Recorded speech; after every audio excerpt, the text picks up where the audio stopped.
Hey, you're listening to Don't Lie to Your Life Coach podcast with Kim Arrington. I'm Kim Arrington. I'm a life coach, a weight loss coach, an author, and a badass passionate about helping you connect back to your most authentic self.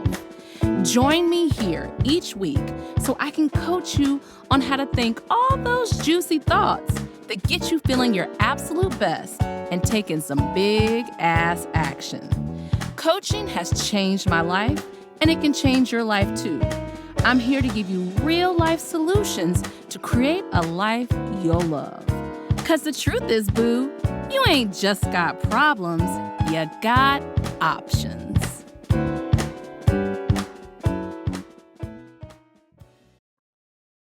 Hey, y'all, hey. I'm still doing hey, by the way, but I just decided to change it up a little bit. So, time for a podcast mashup. This one is all about relationship. And I'm saying relationship singular because the first relationship we're going to talk about is the relationship with yourself. And the second relationship we're going to talk about is the relationship with yourself. Dating rules, okay? So we're going to be hearing some of the best snippets from episode 30. How can I take care of myself and others? Episode 24, compatibility is more important than attraction. And then episode 9, the new do me relationship rules. So yeah, y'all, we are making sure that we are supporting ourselves in any relationship we have, including the one with ourselves and with others. And these are juicy tidbits for you to hear. Sometimes I like to do these mashups so you can hear it again and again and again, because repetition is our friend. Anyway, again, thanks for being on this journey with me. And without further ado, really what came up today, and really the reason I was like, I need to record this podcast in between sessions, is this idea. And this comes up in almost every session that I have, initially and continually throughout the process, which is, can I take care of myself and others at the same time?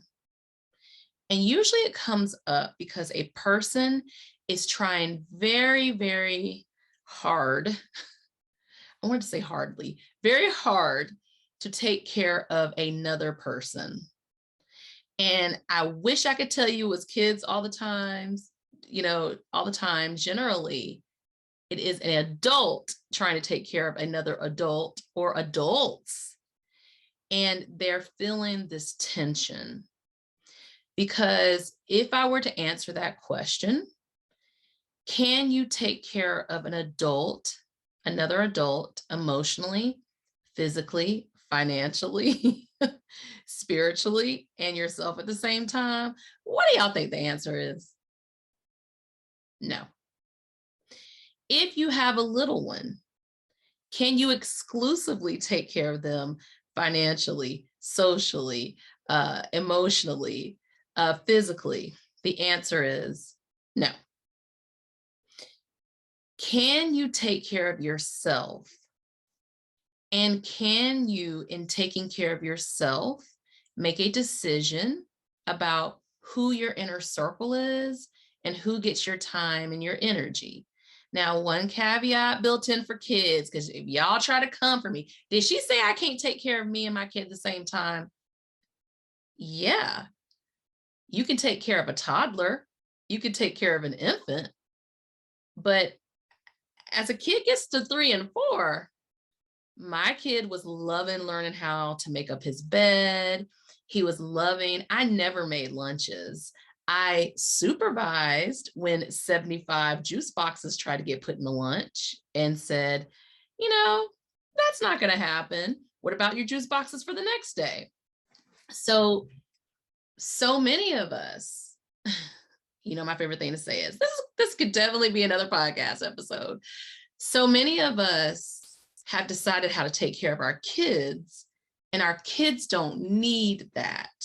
we are often trying to make up for a past where we felt like we were not cared for. Yeah.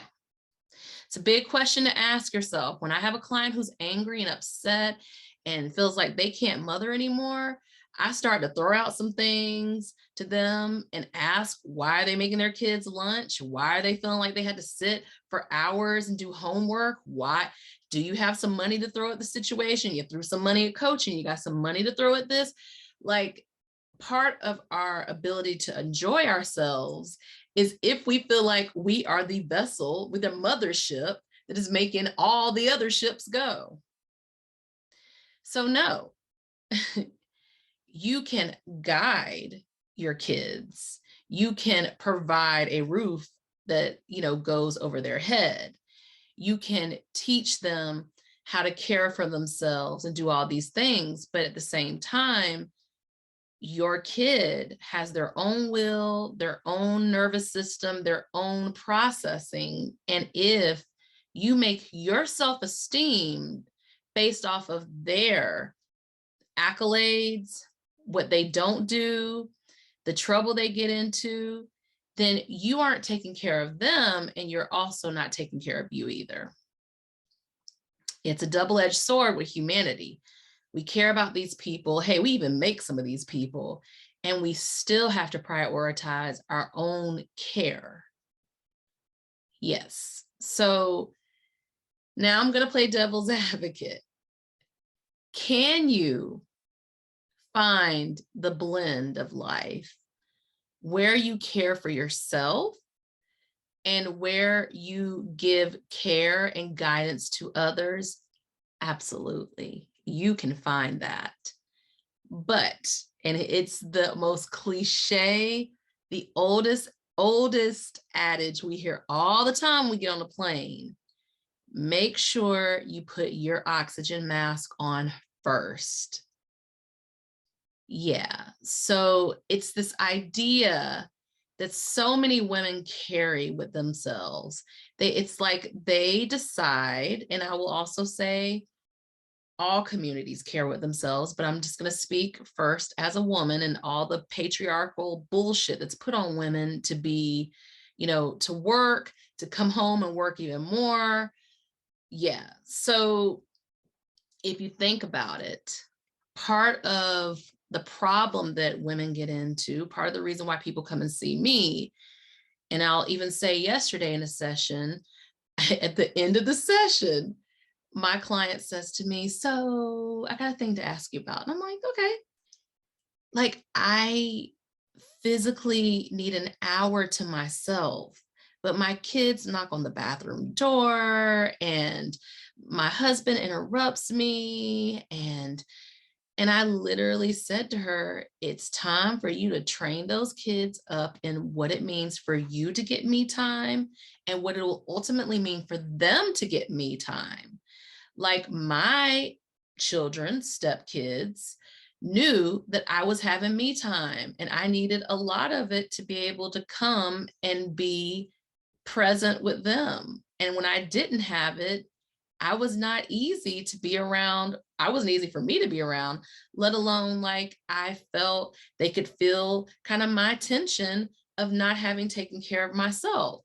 So my suggestion to her was, you are going to have a conversation with them. But first, you're going to have a conversation with your husband, and you're going to say to him, hey, I need these things. And I would love, you're going to make a request. I would love for you to be on board. We either have a conversation with the kids where you reinforce it, or later you come back and say it so we look like a team, that I need this hour a day. Okay.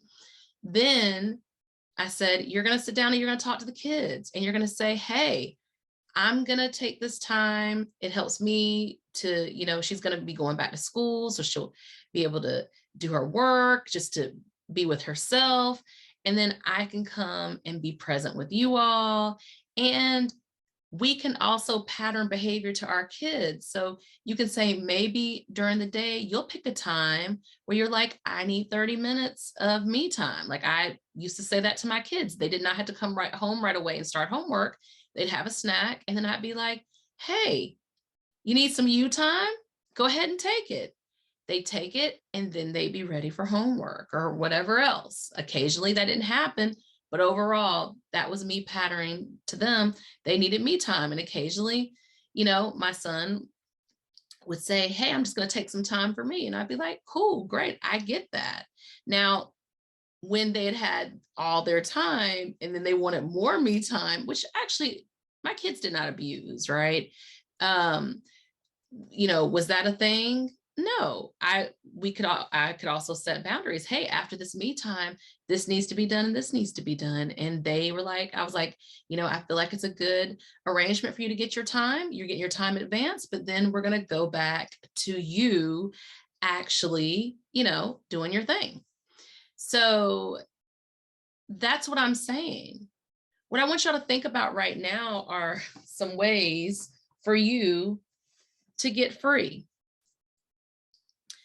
This morning, you guys hear so much about my movement journey, but my movement journey, meaning how I move, has helped me to get free. And what I mean by that is, like, for instance, I live in the South. It is summer. I don't know when you're going to listen to this, but it's summer in the South. It is June the 2nd. It is hot as balls outside.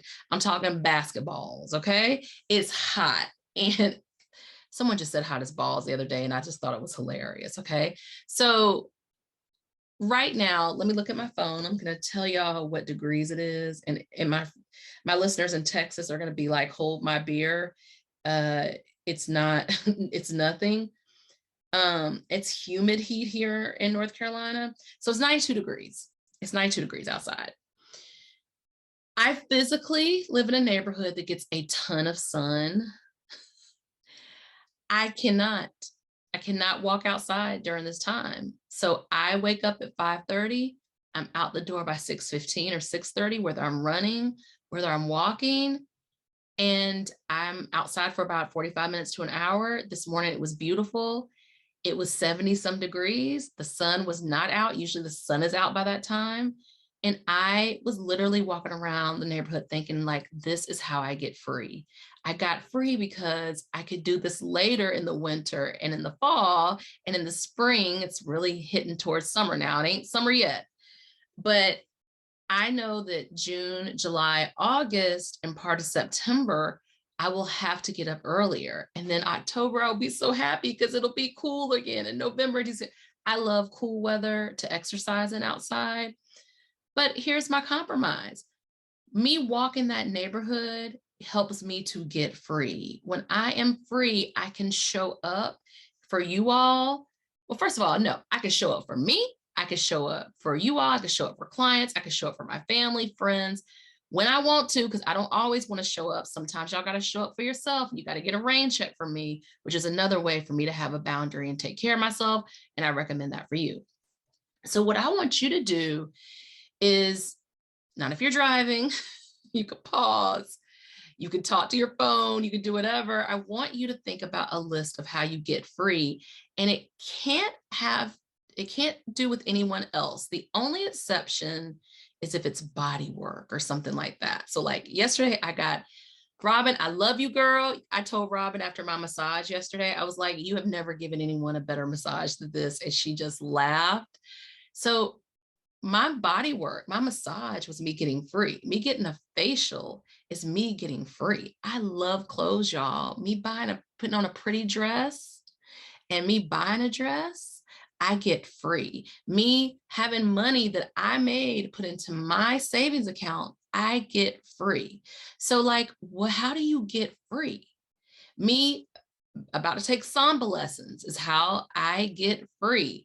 Me traveling, I got to go see Basquiat in New York. That's me getting free. What is your way of getting free?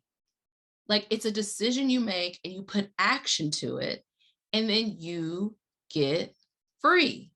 That's what I want you to do. I want you to come up with 3 to 5 ways for you getting free, because when you have this little list of how you get free, then you are basically putting in the ingredients to you feeling connected to yourself. I'm looking at the time because my client's coming up.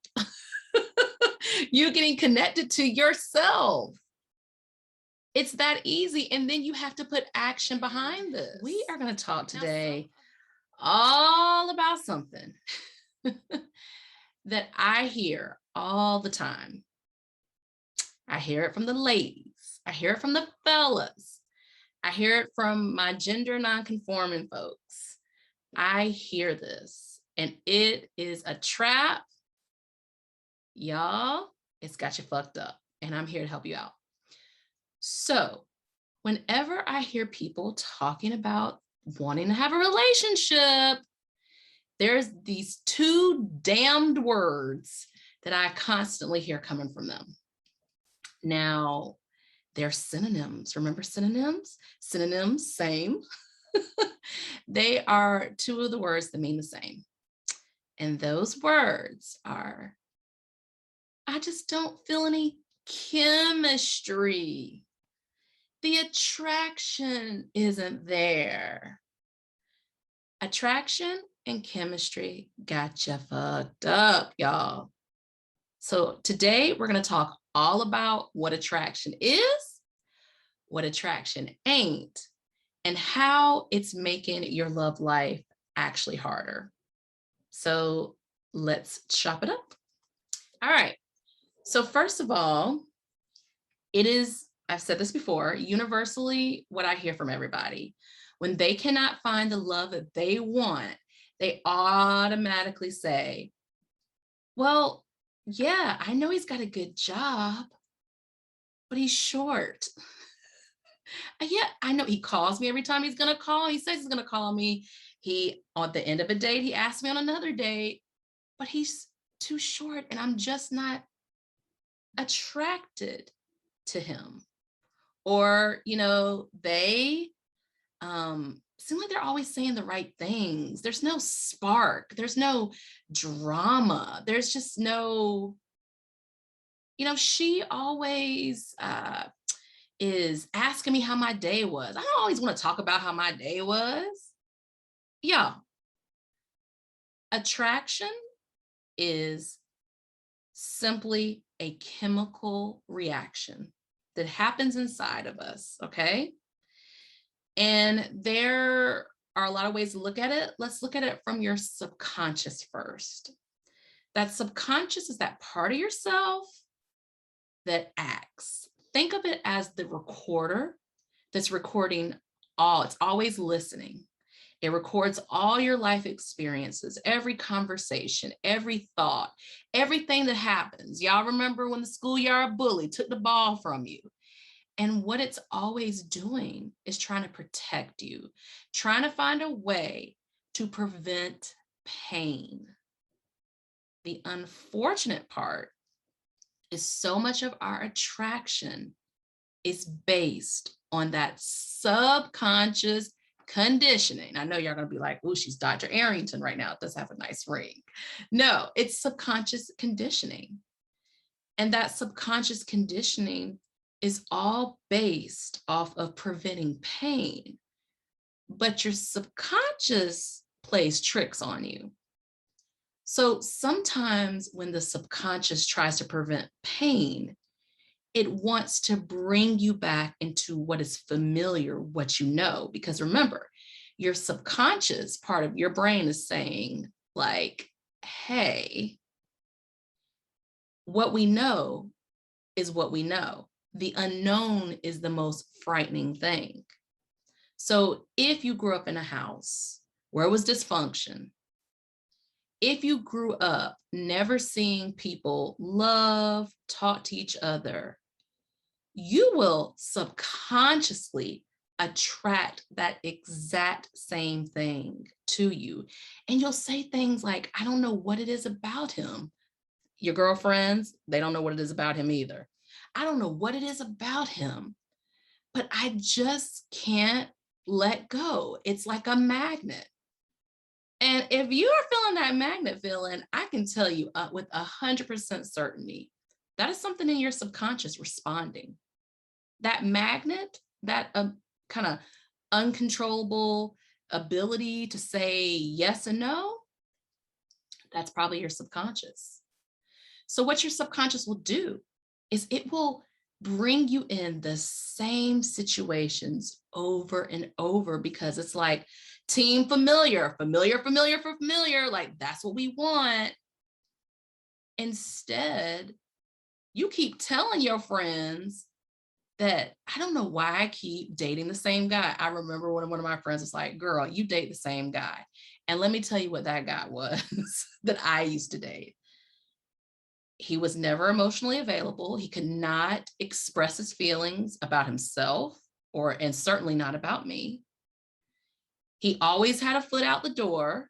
And the closer I got, the more he would go away. And the further I got away, then he would come back, pretty much an avoidant attachment style. Y'all, we will get to attachment styles because that is very important in your dating life too. And highly intelligent. But y'all, the thing I loved the most was the troubled kind of guy, the brooder, where life wasn't quite right. And I hope some of the dudes I dated are listening now so they can be like, that's me. Yes, that's what I liked. I really love them to be thinkers. I love them to be very, I'll use the word interior, because it was an onion I could kind of peel back, which came directly from my life experiences. My life experience was me trying to always figure out my daddy.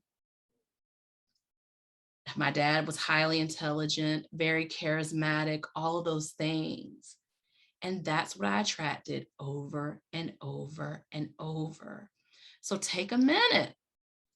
Think about some of the characteristics of the people you're attracted to and ask yourself, where have I seen that before? Where have I experienced that before? And even if it isn't one of your primary caretakers in your life, particularly the one who you felt the most rejected by or the one that you wanted the most acceptance from, go back to that first boyfriend of yours, first girlfriend, first whomever you date, and see if those characteristics were there, or even a pivotal relationship. You could be, attraction and unconscious go along together. They like kissing cousins, okay? They go together, and what they do is they work, and you don't even know that it's going on, all right? So another thing I want to talk about with attraction. So I used to work at Duke University, and I worked with a woman on a research project. And I remember this conversation. I can see it in my head. She was talking about her daughter, and she said, my daughter always becomes friends with people who are different than her. It's almost as if she imports those things she needs from those friends. Let's get back to attraction. That, my friend, is the same exact thing. You could be attracted to people who they have traits that you want. So if you're an introvert, very common, they say opposites attract, right? If you're an introvert, you could be attracted to very extroverted, very I don't want to get English major on y'all, but the word bombastic, baby, fantastic, very big personalities. You could be attracted to those kind of people because there's a part of you that wants to reclaim that part of your personality. You need to unlearn over giving. It is not your job to do all the giving. A relationship works when it's reciprocal, when there is give and there is take. And sometimes I'm speaking to ladies because I have the most experience talking to you all as clients. And oh, he doesn't do this, he doesn't do that. It's because you try to do everything to prove how good you are. And he just relaxes back and lets you do it because he thinks you like it. That makes you happy. And then you complain about it. In my people pleasing episode, I talk about how we often do the things for others that we want done for us. And we have an anxiety that pushes us, or a compulsion that pushes us to do it. We really are trying to show them what we want instead of asking for what we want, or falling the hell back so we can get what we need. Yeah. Stop overgiving. Okay. We should not be lending money. We should not be, Like, no, stop trying to fix somebody. Like, I feel like all of us have our things, but if a person is in active addiction, that is not someone who is on our dating level at that point. If we are attracting constantly people in active addiction, I recommend you going to Al-Anon, because you probably have addiction somewhere in your past that is trying to be healed. Okay? People who are in active chaos survival mode, we want to attract people who are healthy, who are trying their best at being happy, who are balanced, who can be available for us, but they're not always running after the fire engine of things that are happening in their lives. Okay. You don't have to prove how good you are, and it's okay if you make mistakes. This is for my professionistas, okay? You don't have to prove to someone how good you are. If you are constantly trying to prove to someone how good you are needing to go and do that for yourself. Take a little time to do that for yourself, and then get back out there in relationships and dating. Also, for my people who are in relationships, this is a good point to say that there is an element of dating that needs to continue in a relationship. Y'all going places, even if you have to schedule it. Hey, scheduling sex. You might not think it's great, but it can help the relationship. Okay. You might not, I don't want to schedule sex. I remember there's a relationship expert. I think his name is Matthew Perry. I might be wrong. That is the guy from Friends, isn't it? Okay. Yeah. My bads. Anyway, he talked about one of the greatest things is, if you are in a relationship, to have sex prior to going out to dinner. You go out to dinner with a big smile on your face, because after you done ate and you done had your drinks, you might not want to get busy. So sometimes do it before you go out, and it's a big checkbox. Okay. All right. You don't have to make up for the past. This is something I struggled with. When I was younger, I liked more complicated men, but I always had really nice guys who wanted to have my attention, who saw my value. I ain't see my value, so I ain't trying to see them. But there was a period in my life where I tried to make up for those past mistakes of not choosing emotionally available men, and trying to really aggressively seek out a good guy. And that kind of feeling of, oh my goodness, I missed out on all my opportunities. I missed out on all the good guys. That was what was driving that anxiety, that fear. Don't do that. There are many good guys, good folks out here. And I will tell you that as people are divorcing, ooh, Kim, can you believe you're saying this tip? Yes, I am. People who are divorcing can make really great partners. They've been in relationships. They sometimes know what works and what doesn't work. And as we are progressing in our 40s, we're going to see more divorces. The dating pool is going to repopulate with people who have ended marriages. And that is not a red flag if someone has been in a divorce. That's on the list too. If someone has been divorced, it's not a red flag. Relationships don't always work out. If you had married your 3 prominent relationships in your life, you would have probably been divorced 3 times. Let's quell that judgment of people who are divorced. Divorced people to date and to be relationships with are great. Okay. And this takes me to the next thing. You need to let go of some of your 20-year-old and 30-year-old standards, expecting people not to have kids, expecting people to, I can't even think of another one, because I don't even think this way. So this idea that you still are holding on to things you wanted when you were 20, the guy who's 6'10", and they're pretty much aesthetically based. You see them with your eyes, like you've got to look at your standards and create some standards of where you are now. Like, one is especially around weight. Most of us are not at our 20s weight. Okay. So like, your person may be a little rounder and lovely.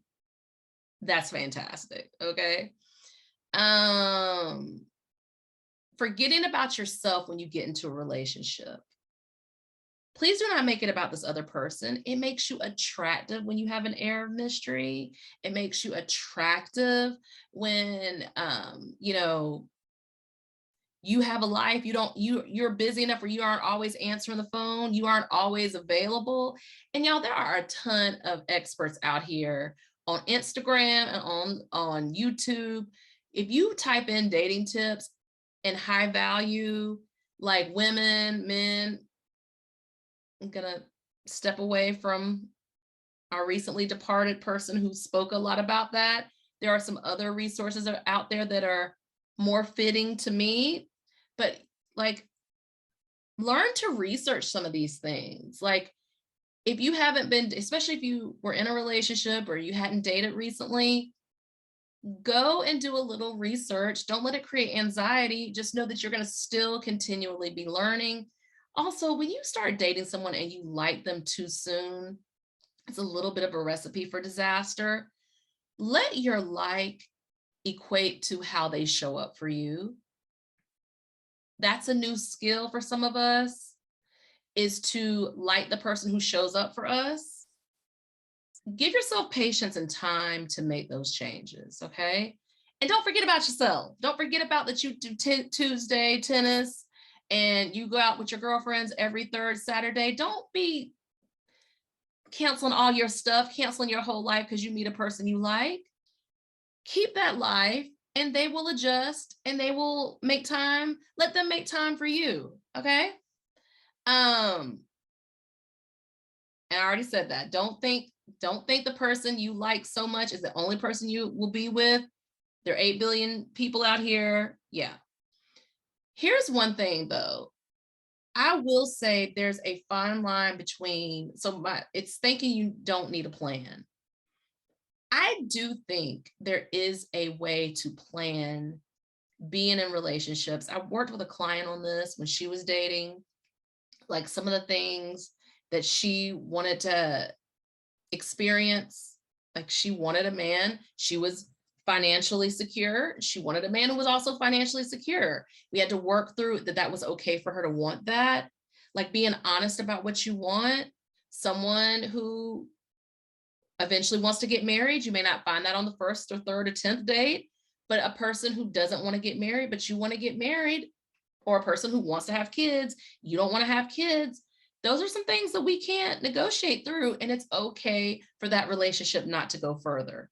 Being authentic about what you want, you might need to make a list. You might need to check it twice. You might need to find out if you're naughty or nice, okay? So jotting down on a paper some things you want. It better not be that he's 6'5", damn it. Okay. Watch your people pleasing. We already kind of talked about that a little bit. Watch your need to become what you think this person wants, especially if they're vocal about their ex. When that's happened to me before in the past, I've just been like sassy. That's another one. Be sassy, be yourself. I'm sassy. I'll be like, sounds like she's showing up a lot. You need to call her, which the person laughs and they change their behavior. Okay? So do not try to be what you think this person wants. Like, if they have some, say for instance, they're a sports fan and you're not really into sports, but you're into like experience and being into sports, do not act like you got posters hanging up on your wall. Do not act like you are the biggest sports fan. Sure, have fun with them. Do some of the things they like. They do some of the things you like, but do not act like you is all about the sports when you is not, okay? The last thing that I want to talk about is like our fight or flight response, okay? I'm not going to get really deep into this, but if you know what your fight or flight is, my fight or flight is fight, which means there are times I have to look at, am I over strategizing? Do I need to relax? Do I need to let things unfold at a natural pace? Do I need to not control it? If your fight or flight response is that, or if yours is flight, oh, the minute things get hard, I'm out. I'm deuces. I don't want to deal with it. Here's a red flags. I'm just looking for the red flags, not the green flags. Or if your fight or flight response is fawn, where you just keep laying it on thick. Oh, they're so this, they're so that. You're talking to all your friends about it. Watch your, it's called fight or flight for a reason. You feel threatened. You run, you fight, you freeze. If yours is freeze, where you can't relax, you feel like you're getting stuck in a pattern or a habit with a person. These are kind of things that, I mean, like there is a lot of stuff on YouTube, but this is the kind of things that a coach, y'all, there's so many attachment programs out here. There's so many things at any price point. You can look closer at these, okay? Be fun. Have fun, y'all. Be fun. Bring your complete self. You know, I'm not going to tell you what date to have sex on. Be grown. Do what you want. Some of those rules you had back in your 20s and your 30s don't really fit anymore. Get to know someone. Date multiple people. I want to do that echo. Date multiple people, people. Y'all, date multiple people. Have fun. Change your attitude about dating. If you're in a relationship, keep cultivating that feeling of newness and excitement and dating, and get your partner on board. Like this month, you got to find 2 new things for us to do. Next month, I'm going to find 2 new things for us to do. Cultivate that excitement, that fun, that, you know, that savoir faire. Okay. Yeah. Those are the do me relationship / dating rules.